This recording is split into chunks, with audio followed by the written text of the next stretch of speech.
When you spend a massive 8 mana on a creature, you expect to get something back that has a huge impact on the game. It takes a lot of time and effort to produce that much mana, so when you have it, you deserve a creature that has a seismic impact on the board, and typically a creature that will win you the game, especially if it's left unchecked. However, not all 8 mana creatures meet this threshold, and many of them don't even get close. And if you're spending 8 mana on a creature that doesn't have a big impact on the game, there's a pretty good chance you're just going to lose because your opponent is going to use their resources much more effectively, either by playing out a game-warping expensive creature of their own, or killing your 8 mana creature for very little mana. Either way, casting a bad 8-drop is a good way to lose a game of Magic. In this video, we're going to look at exactly those kinds of 8 mana creatures. The ones that aren't worth and never have been worth playing in 40 card, 60 card, or 99 card formats. In other words, we're going to look at the worst 8 mana creatures ever printed. This video is sponsored by Card Kingdom. Use the links in the description to visit their store.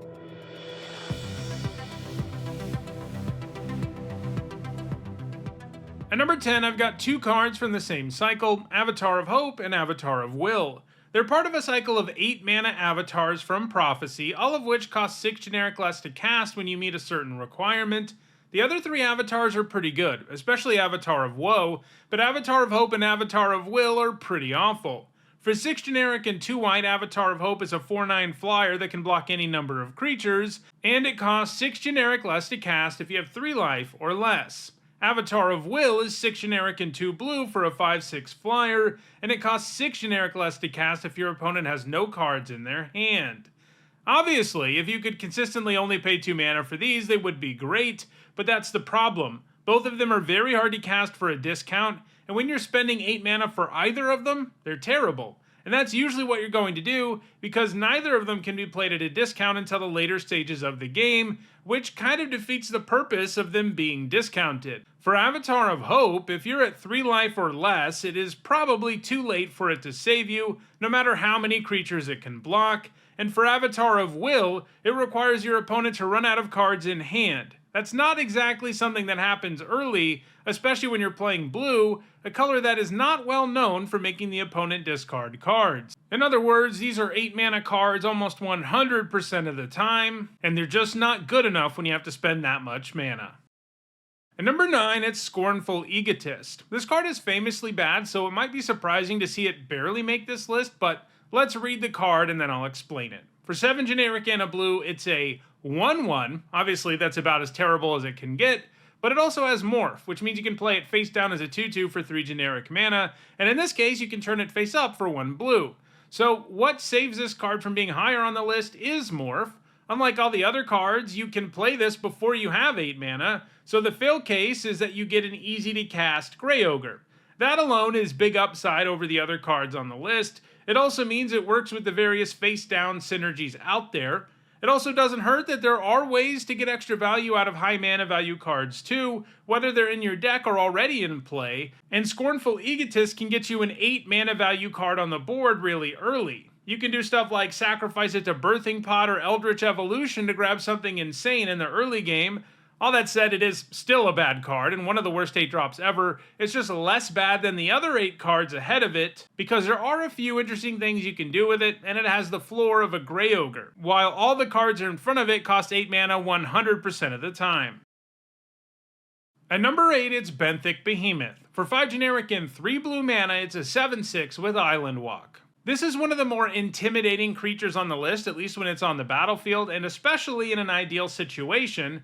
But that's pretty sad because this creature is understated and has a super narrow form of evasion. I mean, even if this was unblockable 100% of the time, it wouldn't be anything special, and it's going to be unblockable a lot less often than that. But hey, at least in the ideal situation, it can quickly kill players who are playing blue, provided they have absolutely no way to cheaply interact with your 8-drop, and it's not like blue decks can ever do anything like that, right?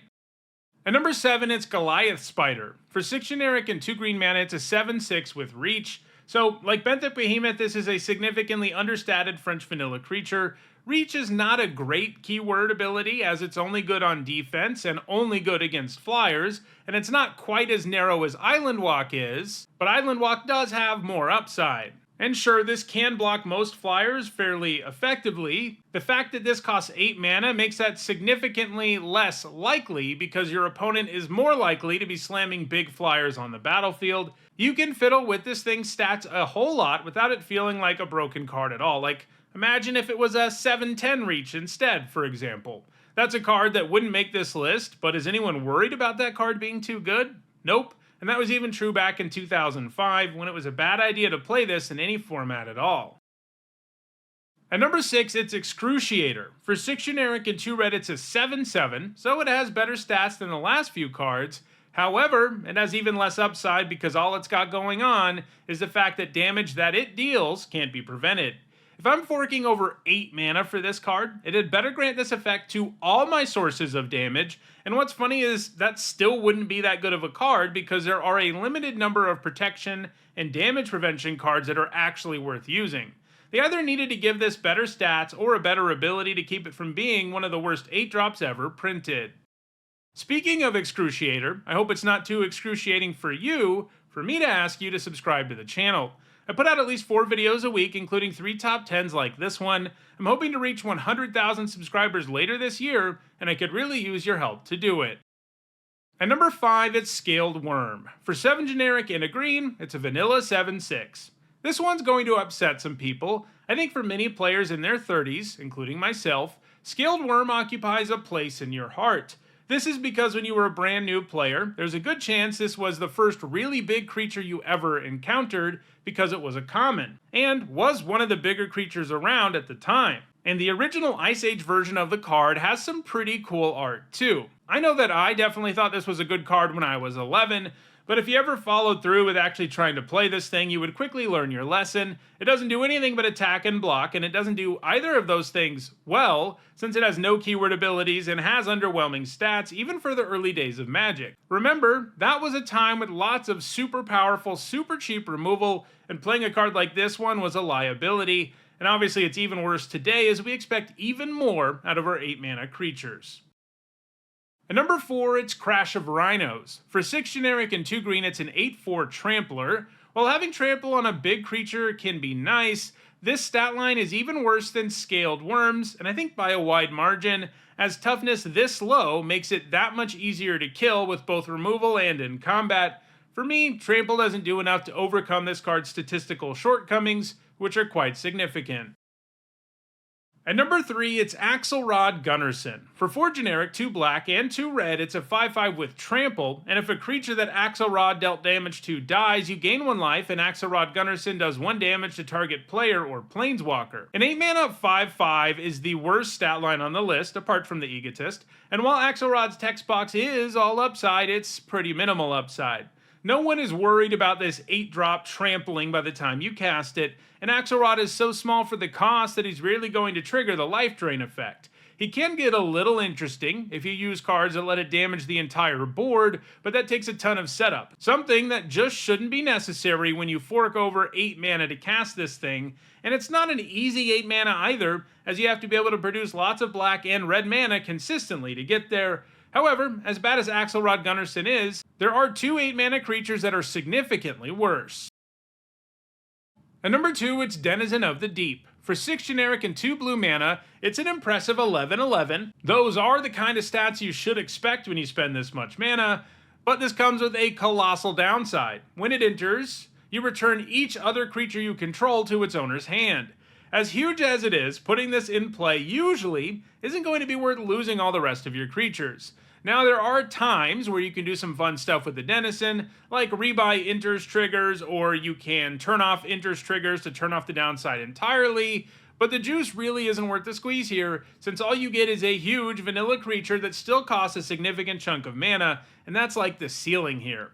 There are countless better ways to do stuff with enters triggers and the like that don't involve you playing something that costs 8 mana that also happens to be awful in a wide variety of situations. Because it costs 8, it also isn't like you can bounce everything and replay them in the same turn to get those sweet triggers right away.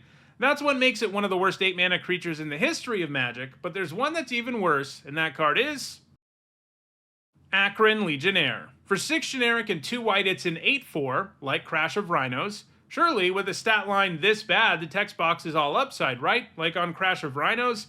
No, it's all downside, and it's a massive downside indeed. If the Legionnaire is in play, creatures you control can't attack apart from your creatures named Akron Legionnaire and your artifact creatures. If you try really, really hard, you can make it so this downside doesn't matter, like if all your creatures are artifact creatures, but that is a massive amount of work to do for a card that has the upside of being an 8 mana 8/4. For this card to actually be interesting and worth playing, it would have to have a symmetrical effect where it stops all attacks apart from other Legionnaires and artifact creatures. That still wouldn't be awesome because the stats are so bad, but at least it'd be an interesting reanimation target or something. As is, the only cool thing to do with this is donate it to your opponent, and if the only way to make a card worth playing is to give it to your opponent, that kind of proves that it's terrible. But even in that style of deck, it's not great since it takes so long to cast it. So, this is simply one of the worst creatures ever printed, and not just the worst 8-drop ever printed. So those are my picks for the worst 8-drop creatures in Magic. If you want to own any of these cards because, I don't know, maybe you want to prove me wrong, check out the description where you can find a Card Kingdom link for each card that appeared in the video. If you enjoyed this video, please like it and share it so that others can enjoy it too. If you want to make sure you catch future videos, don't forget to subscribe and turn on notifications. And if you want to catch up on past videos, including many more that look at awful Magic cards, you should see a playlist on your screen shortly. Thanks for watching.